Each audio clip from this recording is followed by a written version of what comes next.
ಎಲ್ಲರಿಗೂ ನಮಸ್ಕಾರ. ನಾನು ನಿಮ್ಮ ಹಾಂಟೆಡ್ ಕನ್ನಡಿಗ ಚರಣ್ ಮಾತಾಡ್ತಾ ಇದ್ದೀನಿ. ಕೆಲವು ದಿನಗಳಿಂದ ಒಂದು ಸುದ್ದಿ ಇಡೀ ದೇಶದಲ್ಲಿ ತುಂಬಾ ದೊಡ್ಡ ಮಟ್ಟದಲ್ಲಿ ಚರ್ಚೆ ಆಗ್ತಾ ಇದೆ. ಅದೇನೆಂದ್ರೆ, ಇಲ್ಲಿಂದ ಸುಮಾರು 2-2.5 ವರ್ಷಗಳ ಹಿಂದೆ ಕೇರಳದಲ್ಲಿ ನಡೆದ ಶರಣ್ ರಾಜ್ ಕೊಲೆ ಪ್ರಕರಣದಲ್ಲಿ A1 ಆರೋಪಿಯಾಗಿದ್ದ ಗ್ರೀಷ್ಮಗೆ ಕೇರಳದ ನ್ಯಾಯಾಲಯ ಆಕೆಗೆ ಡೆತ್ ಪೆನಾಲ್ಟಿ ಅಂದ್ರೆ ಮರಣದಂಡನೆಯನ್ನ ಹೊರಡಿಸಿದೆ. ಅಲ್ಲಿನ ನ್ಯಾಯಾಲಯ ಆಕೆಗೆ ಮರಣದಂಡನೆ ಕೊಡೋಕೆ ಅಂತಹ ಬಲವತ್ ಕಾರಣ ಏನಿರ್ಬೋದು ಅಂತ ಈ ವಿಡಿಯೋ ಮೂಲಕ ನೋಡೋಣ ಅಂತ ಹೇಳ್ತಾ ಬನ್ನಿ ಈ ವಿಡಿಯೋ ಶುರು ಮಾಡೋಣ. ಗ್ರೀಷ್ಮ ಹಾಗೂ ಶರಣ್ ರಾಜ್ ಕೇರಳದ ತಿರುವನಂತಪುರಂನಲ್ಲಿರೋ ಒಂದು ಕಾಲೇಜ್ನಲ್ಲಿ ರೇಡಿಯಾಲಜಿ ವಿದ್ಯಾರ್ಥಿಗಳಾಗಿರ್ತಾರೆ. ಇವರಿಬ್ರು ಕಾಲೇಜ್ ದಿನಗಳಲ್ಲಿ ಒಬ್ರನ್ನೊಬ್ರು ತುಂಬಾ ಇಷ್ಟಪಡ್ತಾ ಇರ್ತಾರೆ. ಇತ್ತ ಇವರಿಬ್ರು ಎಜುಕೇಶನ್ ಹಾಗೂ ಲವ್ ಲೈಫ್ ತುಂಬಾ ಚೆನ್ನಾಗಿ ಹೋಗ್ತಾ ಇರುತ್ತೆ. ಹಾಗೆ ಇವರಿಬ್ರು ಲವ್ ಮಾಡ್ತಿರೋ ವಿಷಯ ಇಬ್ರು ಮನೆಯಲ್ಲೂ ಗೊತ್ತಿರುತ್ತೆ. ಇವರಿಬ್ರು ಲವ್ ಮಾಡ್ತಿರೋದು ಗೊತ್ತಿದ್ರು ಸಹ ಇತ್ತ ಗ್ರೀಷ್ಮ ಮನೆಯವ್ರು ಏನ್ ಮಾಡ್ತಾರೆ ಅಂದ್ರೆ, ಆಕೆಗೆ ಒಂದು ಹುಡುಗನ್ ನೋಡಿರ್ತಾರೆ. ಆ ಹುಡುಗನ ಜೊತೆ ಎಂಗೇಜ್ಮೆಂಟ್ ಕೂಡ ಮಾಡಿ ಮುಗಿಸ್ಬಿಡ್ತಾರೆ. ಆ ಎಂಗೇಜ್ಮೆಂಟ್ ಆಗಿರೋ ಹುಡುಗ ಬಂದು ಆರ್ಮಿಯಲ್ಲಿ ಕೆಲಸದಲ್ಲಿ ಇರ್ತಾನೆ.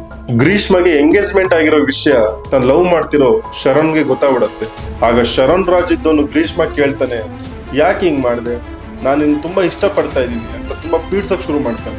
ಆಗ ಗ್ರೀಷ್ಮ ಇದನ್ನೆಲ್ಲ ಕೇಳಿಸ್ಕೊಂಡು ಏನು ಸಹ ಮಾತಾಡೋದಿಲ್ಲ, ತುಂಬಾ ಸೈಲೆಂಟ್ ಆಗಿ ನಿಂತಿರ್ತಾಳೆ.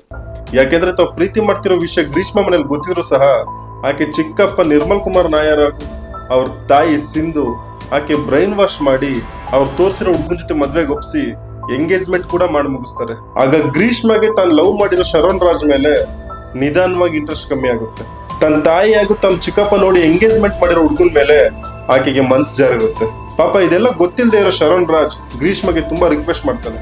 ಆದ್ರೆ ಗ್ರೀಷ್ಮ ಮನ್ಸಲ್ಲಿ ತನಗೆ ಎಂಗೇಜ್ಮೆಂಟ್ ಆಗಿರೋ ಹುಡುಗನ ಜೊತೆ ಮದ್ವೆ ಆಗ್ಲೇಬೇಕು ಅಂತ ನಿರ್ಧಾರ ಮಾಡಿರೋದ್ರಿಂದ ಆಕೆ ಅಲ್ಲಿ ಏನೂ ಮಾತಾಡದೆ ಏನೋ ಒಂದು ಕಾರಣ ಹೇಳಿ ಅಲ್ಲಿಂದ ಹೋಗ್ತಾಳೆ. ಆದ್ರೆ ಅಸಲಿ ಕತೆ ಇವಾಗ ಶುರು ಆಗುತ್ತೆ.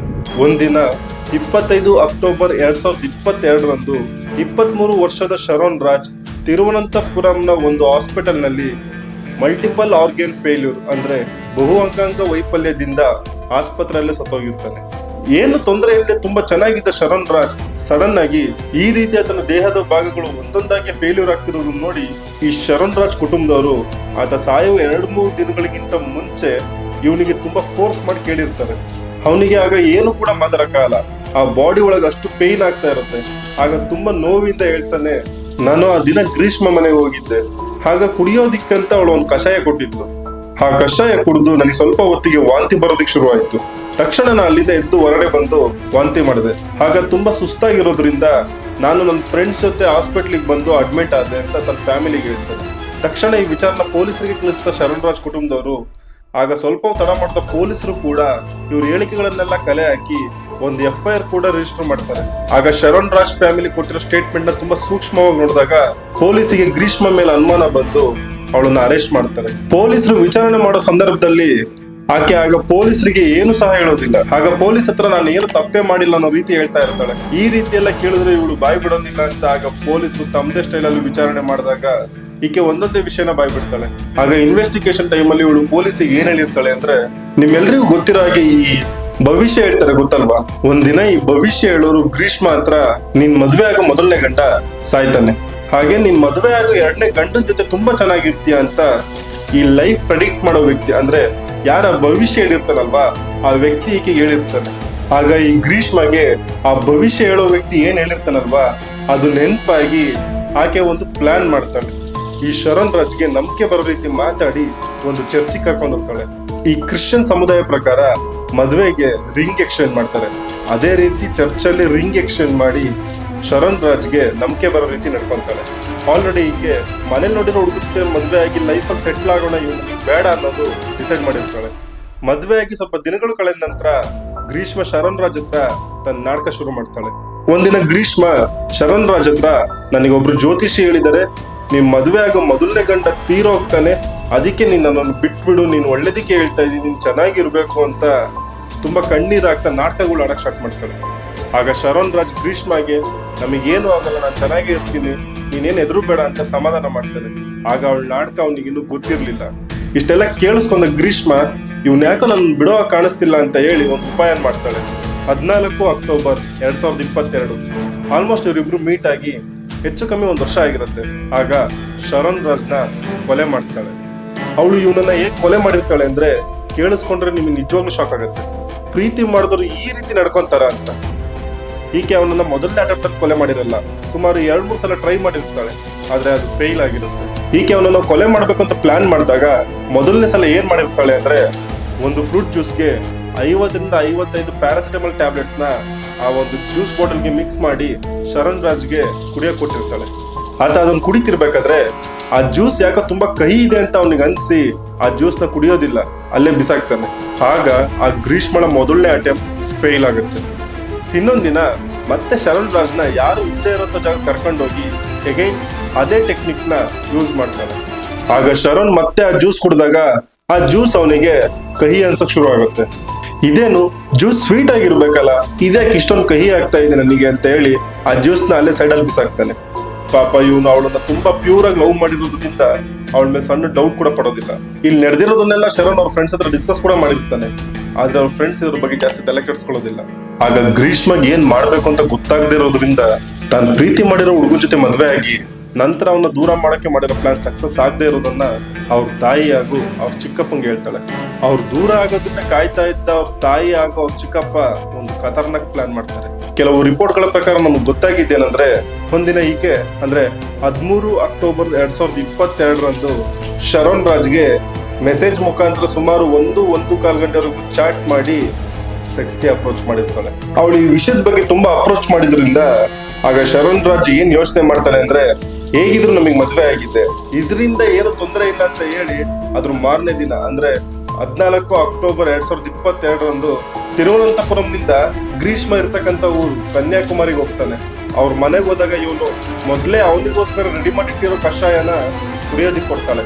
ಅವನ ಕಷಾಯನ ಕುಡಿಯುವಾಗ ತುಂಬಾ ಕಹಿ ಇರುತ್ತೆ. ಕಷಾಯ ಹೇಗಿದ್ರು ಕಹಿ ಇರೋದ್ರಿಂದ ಅವನಿಗೆ ಸ್ವಲ್ಪವೂ ಅನುಮಾನ ಬರೋದಿಲ್ಲ, ಅದನ್ನ ಪೂರ್ತಿಯಾಗಿ ಕುಡಿದು ಮುಗಿಸ್ತಾನೆ. ಆದ್ರೆ ಈಕೆ ಮೊದಲೇ ಆ ಕಷಾಯದಲ್ಲಿ ಪ್ಯಾರಾಕ್ವಾಡ್ ಪೆಸ್ಟಿಸೈಡ್ ಅಂದ್ರೆ ಈ ಹೊಲಗಳಲ್ಲಿ ಕ್ರಿಮಿನಾಶಕ್ಕೆ ಅಂತ ಬಳಸೋ ಒಂದು ಮೆಡಿಸಿನ್ ಆಗಿರುತ್ತೆ. ಅದನ್ನ ಇವಳು ಏನ್ ಮಾಡ್ತಾಳೆ ಅಂದ್ರೆ ಅವನಿಗೆ ಕೊಟ್ಟಿರೋ ಕಷಾಯದಲ್ಲಿ ಇದನ್ನ ಮಿಕ್ಸ್ ಮಾಡಿ ಅವನಿಗೆ ಕುಡಿಯೋದಿಕ್ ಕೊಟ್ಟಿರ್ತಾಳೆ. ಅವಳು ಕೊಟ್ಟಿರೋ ಕಷಾಯ ಕುಡಿದು ಅವಳ ಹತ್ರ ಸ್ವಲ್ಪ ಹೊತ್ತು ಮಾತಾಡಿ ಅಲ್ಲಿಂದ ಹೊರಡ್ತಾನೆ. ಅಲ್ಲಿಂದ ಹೊರಟಿ ಅವನ ಮನೆಗೆ ಹೋಗಿ ಸೇರಿ ಸ್ವಲ್ಪ ಹೊತ್ತಿಗೆ ಅವನಿಗೆ ವಿಪರೀತ ಹೊಟ್ಟೆ ನೋವು ಕಾಣಿಸಿ ವಾಂತಿ ಮಾಡಕ್ ಶುರು ಮಾಡ್ತಾನೆ. ಅವಾಗ ಅವ್ನ ಫ್ರೆಂಡ್ಸಿಗೆ ಕಾಲ್ ಮಾಡಿ ಮನೆಗೆ ಕರ್ಸ್ಕೊಂಡು ಅಲ್ಲಿಂದ ಅವ್ರು ಸೀದಾ ಹಾಸ್ಪಿಟ್ಲಿಗೆ ಹೋಗಿ ನಾರ್ಮಲ್ ಟ್ರೀಟ್ಮೆಂಟ್ ತಗೊಂಡು ಮನೆಗೆ ವಾಪಸ್ ಬರ್ತಾರೆ. ಮನೆಗೆ ಬಂದ್ ಸ್ವಲ್ಪ ಹೊತ್ತಿಗೆ ಅವನಿಗೆ ಮತ್ತೆ ತುಂಬಾ ಹೊಟ್ಟೆ ನೋವು ಬರುತ್ತೆ. ಅವನಿಗೆ ತಡ್ಕೊಳಕ್ಕೆ ಆಗ್ತಾ ಇರಲ್ಲ, ಅಷ್ಟರ ಮಟ್ಟಿಗೆ ಹೊಟ್ಟೆ ನೋವು ಆಗ್ತಾ ಇರುತ್ತೆ. ಆಗ ಇಮಿಡಿಯೇಟ್ ಆಗಿ ಆಸ್ಪತ್ರೆಗೆ ಅಡ್ಮಿಟ್ ಮಾಡಿ ಇದು ತುಂಬಾ ಸೀರಿಯಸ್ ಆಗಿರೋದ್ರಿಂದ ಅವನನ್ನ ICUಗೆ ಸೇರಿಸ್ತಾರೆ. ಅಷ್ಟೊತ್ತಿಗೆ ಆ ವಿಷ ಅವನ ದೇಹ ಪೂರ್ತಿ ಸ್ಪ್ರೆಡ್ ಆಗಿರುತ್ತೆ. ಆ ವಿಷ ದೇಹ ತುಂಬಾ ಸ್ಪ್ರೆಡ್ ಆಗಿರೋದ್ರಿಂದ ಅವನ ದೇಹದ ಒಂದೊಂದೇ ಭಾಗ ಡ್ಯಾಮೇಜ್ ಆಗ್ತಾ ಬರುತ್ತೆ. ಅವ್ನ್ ಸಾಯೋ 11 ದಿನ ಏನಿರುತ್ತಲ್ವಾ, ಆಗ ಶರಣ್ ರಾಜ್ ಒಂದನಿ ನೀರ್ ಕೂಡ ಕುಡಿಯಕ್ಕಾಗದೆ ಲಿಟ್ರಲಿ ನರಳಿ ಸಾಯ್ತಾನೆ. ಈ ಶರಣ್ ರಾಜ್ ಸತ್ತೋಗಿರೋ ವಿಷಯ ತಿಳಿದ ತಕ್ಷಣ ಗ್ರೀಷ್ಮ ಏನ್ ಮಾಡ್ತಾಳೆ ಅಂದ್ರೆ ಆಕೆ ಮೊಬೈಲ್ ಅಲ್ಲಿರೋ ಗೂಗಲ್ ಓಪನ್ ಮಾಡಿ ಶರಣ್ ರಾಜ್ಗೆ ಮಾಡಿರೋ ಮೆಸೇಜ್ ಕಾಲ್ ಹೇಗೆ ಪರ್ಮನೆಂಟ್ ಆಗಿ ಡಿಲೀಟ್ ಮಾಡ್ಬೇಕು ಅಂತ ಸರ್ಚ್ ಮಾಡಿರ್ತಾಳೆ. ಅವಳು ಕಷಾಯಕ್ಕೆ ಹಾಕಿರೋ ಪ್ಯಾರಾಕ್ವಾಡ್ ಪೆಸ್ಟಿಸೈಡ್ ಅನ್ನೋ ವಿಷ ಕೂಡ ಹೇಗ್ ಮಿಕ್ಸ್ ಮಾಡೋದು ಅಂತ ಗೂಗಲ್ ಸರ್ಚ್ ಮಾಡಿರ್ತಾಳೆ. ಇದಕ್ಕಿಂತ ಮುಂಚೆ ಆಕೆ ಸರ್ಚ್ ಹಿಸ್ಟ್ರಿ, ವಾಟ್ಸ್ಆಪ್ ಚಾಟ್ ಹಾಗೂ ಕಾಲ್ ಡೀಟೇಲ್ಸ್ ನ ಎಲ್ಲವೂ ಡಿಲೀಟ್ ಮಾಡಿರ್ತಾಳೆ. ಆದ್ರೂ ಸಹ ಆಕೆಗೆ ಒಂದು ಡೌಟ್ ಇರುತ್ತೆ, ಹಾಗಾಗಿ ಗೂಗಲ್ ಅಲ್ಲಿ ಸರ್ಚ್ ಮಾಡಿರ್ತಾಳೆ ಇದನ್ನೆಲ್ಲ ಹೇಗೆ ರಿಕವರಿ ಮಾಡದ ಹಾಗೆ ಡಿಲೀಟ್ ಮಾಡ್ಬೇಕು ಅಂತ. ಈ ವಿಷಯನೆಲ್ಲ ಸೈಬರ್ ಕ್ರೈಮ್ ಪೊಲೀಸ್ನವರು ಈಕೆ ಫೋನ್ ನ ಏನು ವಶಪಡಿಸ್ಕೊಂಡಿರ್ತಾರಲ್ವಾ, ಅವರಿಂದ ಈ ಕೇಸ್ ನ ಏನ್ ಇನ್ವೆಸ್ಟಿಗೇಷನ್ ಮಾಡ್ತಿರ್ತಾರಲ್ವಾ ಆ ಪೊಲೀಸ್ನವರಿಗೆ ಈ ಒಂದು ರಿಪೋರ್ಟ್ ಬರುತ್ತೆ. ಪೊಲೀಸರು ಈಕೆನ ತಮ್ಮ ಕಸ್ಟಡಿ ತಗೊಂಡು ವಿಚಾರಣೆ ಮಾಡ್ಬೇಕಾದ್ರೆ ಇನ್ನು ಸ್ವಲ್ಪ ಕ್ರಿಟಿಕಲ್ ಆಗಿ ಇನ್ವೆಸ್ಟಿಗೇಷನ್ ಮಾಡಕ್ ಶುರು ಮಾಡ್ತಾರೆ. ಆಗ ಈಕೆ ಈ ಕಥೆನ ಬೇರೆ ಕಡೆ ಡೈವರ್ಟ್ ಮಾಡ್ತಾಳೆ. ಅದೇನಂದ್ರೆ ಶರಣ್ ರಾಜ್ ನನಗೆ ತುಂಬಾ ಹೊಡಿತಿದ್ದ, ನನಗೆ ತುಂಬಾ ಚಿತ್ರಹಿಂಸೆ ಕೊಡ್ತಿದ್ದ ಹಾಗೂ ನನ್ನ ಒಪ್ಪಿಗೆ ಇಲ್ಲ ಅಂದ್ರೂ ಕೂಡ ನನ್ನ ಮೇಲೆ ಲೈಂಗಿಕ ಕಿರುಕುಳ ಮಾಡ್ತಿದ್ದ ಅಂತ ಹೇಳ್ತಾಳೆ. ಆಗ ಇನ್ವೆಸ್ಟಿಗೇಷನ್ ಮಾಡ್ತಿರೋ ಪೊಲೀಸಿಗೆ ಇವಳು ಹೇಳ್ತಿರೋದು ಕೇಳಿ ಸ್ವಲ್ಪ ಡೌಟ್ ಬರುತ್ತೆ. ಆಗ ಪೊಲೀಸರು ಗ್ರೀಷ್ಮ ಮೊಬೈಲ್ ಡೇಟಾನ ರಿಕವರಿ ಮಾಡಿರ್ತಾರಲ್ವಾ ಅದನ್ನ ಚೆಕ್ ಮಾಡ್ತಾರೆ. ಪೊಲೀಸರು ಚೆಕ್ ಮಾಡಿದಾಗ ಶರಣ್ ರಾಜ್ ಗ್ರೀಷ್ಮಗೆ ಏನ್ ಮೆಸೇಜ್ ಮಾಡಿರ್ತಾರಲ್ವಾ ಅದರಲ್ಲಿ ಒಂದು ಪದ ಕೂಡ ಕೆಟ್ಟದಾಗ ಬಳಸಿರಲ್ಲ. ಶರಣ್ ರಾಜ್ ಸಾಯಕ್ಕೂ 2-3 ದಿನಗಳಿಗಿಂತ ಮುಂಚೆ ಏನ್ ಇವನ ಹತ್ರ ಸ್ಟೇಟ್ಮೆಂಟ್ ತಗೊಂಡಿರ್ತಾರಲ್ವಾ ಅವಾಗ್ಲೂ ಕೂಡ ಇವನು ಅವಳ ಬಗ್ಗೆ ಸ್ವಲ್ಪ ಕೂಡ ನೆಗೆಟಿವ್ ಆಗಿ ಹೇಳಿರಲ್ಲ. ನೋಡಿ, ಇದ್ರಲ್ಲೇ ಗೊತ್ತಾಗತ್ತೆ ಇವನು ಅವಳನ್ನ ಎಷ್ಟರ ಮಟ್ಟಿಗೆ ಪ್ಯೂರ್ ಆಗಿ ಲವ್ ಮಾಡ್ತಿದ್ದ ಅಂತ. ಆಗ ಪೊಲೀಸ್ನವರು ಗ್ರೀಷ್ಮನೆ ಶರಣ್ ರಾಜ್ನ ಕೊಲೆ ಮಾಡಿದ್ದು ಅಂತ ಗೊತ್ತಾಗಿ 1 ವರ್ಷಗಳ ಕಾಲ ಜೈಲಿಗೆ ಹಾಕ್ತಾರೆ. ನಂತರ 1 ವರ್ಷ ಆದ್ಮೇಲೆ ಈಕೆಗೆ ಕೋರ್ಟು ಷರತ್ತುಬದ್ಧ ಜಾಮೀನ್ ಮೇಲೆ ರಿಲೀಸ್ ಮಾಡುತ್ತೆ. ಆಗ ತಕ್ಷಣ ತಿರುವನಂತಪುರಂನಲ್ಲಿ SP ಆಗಿರೋ ಡಿ ಶಿಲ್ಪಾ ಅವರ ಅಂಡರ್ ಅಲ್ಲಿ ಒಂದು ಟೀಮ್ ರೆಡಿ ಆಗುತ್ತೆ. ಆಗ ಮತ್ತೆ ಈ ಕೇಸ್ ನ ತನಿಖೆ ಶುರು ಮಾಡಿ ತಮ್ಮ ಕೈಯಲ್ಲಿ ಎಷ್ಟು ಸಾಧ್ಯನೋ ಅಷ್ಟು ಎವಿಡೆನ್ಸ್ ನ ಕಲೆಕ್ಟ್ ಮಾಡಿ ಕೋರ್ಟಿಗೆ ಸಬ್ಮಿಟ್ ಮಾಡ್ತಾರೆ. ಈ ಎವಿಡೆನ್ಸ್ ನೆಲ್ಲ ತುಂಬಾ ಸೀರಿಯಸ್ ಆಗಿ ನೋಟ್ ಮಾಡ್ಕೊಂಡ ಜಡ್ಜಸ್ ಆ ಹುಡುಗನಿಗೆ ನ್ಯಾಯ ಒದಗಿಸ್ಬೇಕು, ಹಾಗೆ ಈ ತರ ತಪ್ಪು ಮುಂದೆ ಮತ್ತಾರು ಮಾಡಬಾರ್ದು ಅಂತ ಹೇಳಿ ಒಂದು ತೀರ್ಪನ್ನ ಹೊರಡಿಸ್ತಾರೆ. 4 ಸೆಕ್ಷನ್ ಅಡಿಯಲ್ಲಿ ಈಕೆಗೆ ಡೆತ್ ಪೆನಾಲ್ಟಿ ಅಂದ್ರೆ ಗಲ್ಲು ಶಿಕ್ಷೆ ವಿಧಿಸ್ತಾರೆ. ಈಗ ಆ 4 ಸೆಕ್ಷನ್ ಯಾವುದು ಅಂತ ತಿಳಿತಾ ಹೋಗೋಣ. ಈ ಸೆಕ್ಷನ್ಗಳು ಯಾವ್ದಂದ್ರೆ, ಮೊದಲನೇದಾಗಿ ಮರ್ಡರ್ ಮಾಡಿರೋದ್ರಿಂದ ಸೆಕ್ಷನ್ 302, ಎರಡನೇದು ಇಂಟೆನ್ಷನ್ ಇಟ್ಕೊಂಡು ಅಂದ್ರೆ ಆತನ್ನ ಕೊಲೆ ಮಾಡ್ಲೇಬೇಕು ಅಂತ ನಿರ್ಧಾರ ಮಾಡ್ಕೊಂಡು ಸಾಯಿಸಿರೋದ್ರಿಂದ ಸೆಕ್ಷನ್ 364 ಹಾಕಿರ್ತಾರೆ. ಮೂರನೇದಾಗಿ ಆಕೆ ಕುಡಿಯೋದ್ರಲ್ಲಿ ಏನ್ ವಿಷ ಹಾಕಿರ್ತಾಳಲ್ವಾ ಅದು ಕೂಡ ಇಂಟೆನ್ಷನ್ ಇಟ್ಕೊಂಡು ಮಾಡಿರೋದ್ರಿಂದ ಸೆಕ್ಷನ್ 328 ಹಾಕಿರ್ತಾರೆ. ನಾಲ್ಕನೇದಾಗಿ ಆಕೆ ಪೊಲೀಸ್ ಇನ್ವೆಸ್ಟಿಗೇಷನ್ ಟೈಮ್ ಅಲ್ಲಿ ಫಾಲ್ಸ್ ಇನ್ಫಾರ್ಮೇಶನ್ ಹಾಗೂ ಸಾಕ್ಷ್ಯನಾಶ ಮಾಡೋಕೆ ಟ್ರೈ ಮಾಡಿರೋದ್ರಿಂದ ಸೆಕ್ಷನ್ 203 ಹಾಕಿರ್ತಾರೆ. ಈ 4 ಸೆಕ್ಷನ್ ಮುಂದಿಟ್ಕೊಂಡು ಆಕೆಗೆ ಡೆತ್ ಪೆನಾಲ್ಟಿ ಕೊಟ್ಟಿದ್ದಾರೆ. ಹಾಗೆ ಇವ್ರ ಚಿಕ್ಕಪ್ಪ ಏನಿರ್ತಾರಲ್ವಾ ಅವರು ಕೂಡ ಈ ಕೊಲೆಯಲ್ಲಿ ಭಾಗಿಯಾಗಿರೋದ್ರಿಂದ ಅವನಿಗೆ 3 ವರ್ಷ ಜೈಲು ಶಿಕ್ಷೆ ಹಾಗೂ 2 ಲಕ್ಷ ದಂಡ ಹಾಕಿರ್ತಾರೆ. ಈ ಗ್ರೀಷ್ಮ ತಾಯಿ ಕೂಡ ಈ ಕೇಸ್ ನಲ್ಲಿ ಇನ್ವಾಲ್ವ್ ಆಗಿರ್ತಾಳೆ. ಆದ್ರೆ ಸಾಕ್ಷ್ಯ ಕೊರತೆಯಿಂದ ಅವ್ರ ತಾಯಿನ ಈ ಕೇಸ್ ನಿಂದ ವಜಾ ಮಾಡ್ತಾರೆ. ಒಂದ್ ಪಾಯಿಂಟ್ ಹೇಳಕ್ ನಿಮ್ಗೆ ಇಷ್ಟಪಡ್ತೀನಿ. ನಮ್ಮ ಭಾರತದ ಕಾನೂನು ಹೇಗಿದೆ ಅಂದ್ರೆ, ಈಗ ಏನ್ ಆಕೆಗೆ ಗಲ್ಲು ಶಿಕ್ಷೆ ಕೊಟ್ಟಿದಾರಲ್ವಾ ಅದನ್ನ ಗಲ್ಲು ಶಿಕ್ಷೆಯಿಂದ ಸಾಧಾರಣ ಸಜೆ ಅಂದ್ರೆ ಜೈಲು ಶಿಕ್ಷೆಗೆ ತರಬೇಕಂದ್ರೆ ಅವರು ಈ ಕೇಸ್ನ ಸುಪ್ರೀಂ ಕೋರ್ಟ್ಗೆ ಇಡಬೇಕಾಗತ್ತೆ. ಆ ಸುಪ್ರೀಂ ಕೋರ್ಟ್ ಅಲ್ಲಿ ಕೂಡ ಏನು ಈ ಕೆಳ ನ್ಯಾಯಾಲಯದಲ್ಲಿ ಗಲ್ಲು ಶಿಕ್ಷೆ ಕೊಟ್ಟಿರೋದನ್ನ ಎತ್ತಿ ಹಿಡಿದ್ರೆ ಆಗ ಅವರಿಗೆ ಒಂದೇ ಒಂದು ಲಾಸ್ಟ್ ಆಪ್ಷನ್ ಇರುತ್ತೆ. ಅದೇನಂದ್ರೆ ರಾಷ್ಟ್ರಪತಿಗಳ ಕ್ಷಮಾದಾನ ಕೋರಿ ಅವರಿಂದ ಒಂದು ಲೆಟರ್ ತರಬೇಕು. ಆದ್ರೆ ಅದು ಅಷ್ಟು ಸುಲಭವಾದ ಕೆಲಸ ಅಲ್ಲ. ತುಂಬಾ ರೇರೆಸ್ಟ್ ಕೇಸಲ್ಲಿ ಮಾತ್ರ ರಾಷ್ಟ್ರಪತಿಗಳಿಂದ ಕ್ಷಮಾದಾನ ಪತ್ರ ಸಿಕ್ಕಿರೋದು. ನೋಡೋಣ ಮುಂದೆ ಏನಾಗುತ್ತೆ ಅಂತ ಹೇಳ್ತಾ ಈ ವಿಡಿಯೋನ ಇಲ್ಲಿಗೆ ಮುಗಿಸ್ತಾ ಇದ್ದೀನಿ. ಧನ್ಯವಾದಗಳು. ಆದಷ್ಟು ನಾನು ಈ ಕೇಸ್ ಬಗ್ಗೆ ಸ್ವಲ್ಪ ರಿಸರ್ಚ್ ಮಾಡಿ ಈ ವಿಡಿಯೋ ಮೂಲಕ ನಿಮ್ ಮುಂದೆ ಇಡಕ್ಕೆ ಟ್ರೈ ಮಾಡಿದ್ದೀನಿ.